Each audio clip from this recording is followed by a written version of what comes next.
మద్యం షాపులు లాటరీ పద్ధతిలో వచ్చినా కూడా న్యాయపరంగా రాలేదు. అధికార పార్టీ ఎమ్మెల్యేల జులుం ఎక్కువైంది. మీ పార్టీలో కొంతమంది అంటే పూతలపట్టు నియోజకవర్గంలో మద్యం షాపు యజమానుల నుంచి నెలమామూలు తీసుకుంటున్నారు.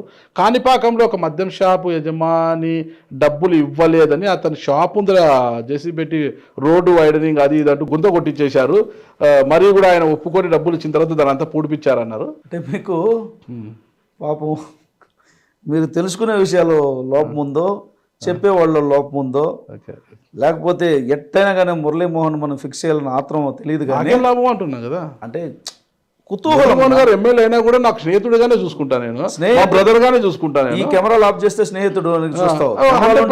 కెమెరాలు ఉంటే అది నాకు తెలుసు. కెమెరా మనం ఎదురుగా కెమెరా ఉన్నప్పుడు అది తండ్రి అయినా తమ్ముడైనా స్నేహితుడైనా మనం పూనకులం ఉంటాం. అవతలోడు అంతే, ఎందుకంటే తమ్ముడు తనవాడైనా ధర్మం తప్పనివాడు ధర్మరాజు, అంతే స్ట్రైట్ ఆన్సర్. కాబట్టి సో మీరు ఆ పూనకులం ఉన్నారు కాబట్టి యథార్థాలు చెప్పాలి. మీకు చెప్పండి, అదంతా పూర్తి అబద్ధం. నిజమేంటి? నిజము, ఇద్దరి మధ్య వివాదం వచ్చింది రెండు. అది ఏమైందంటే పెట్టేవాడు వీడి స్థలంలో కాకుండా ఇంకొకటి స్థలంలో పెట్టాడట.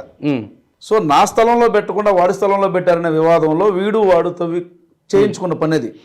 సో నన్ను దాటే కదా నీ స్థలంలో పెట్టాలి కాబట్టి నేను నా స్థలంలో నేను తవ్వుకుంటాను, తవ్వుకున్నాడు. అంతేగాని వాడికి సంబంధం షాపు యజమానులు కాదు, వాళ్ళు టెండర్దారులు కాదు, హక్కుదారులు కాదు.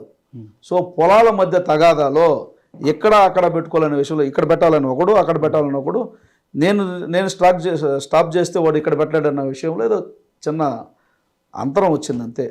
పాపం ఐరాల నుంచి చెప్పినోడు సరిగ్గా చెప్పలేను నీకు అది క్లారిటీగా.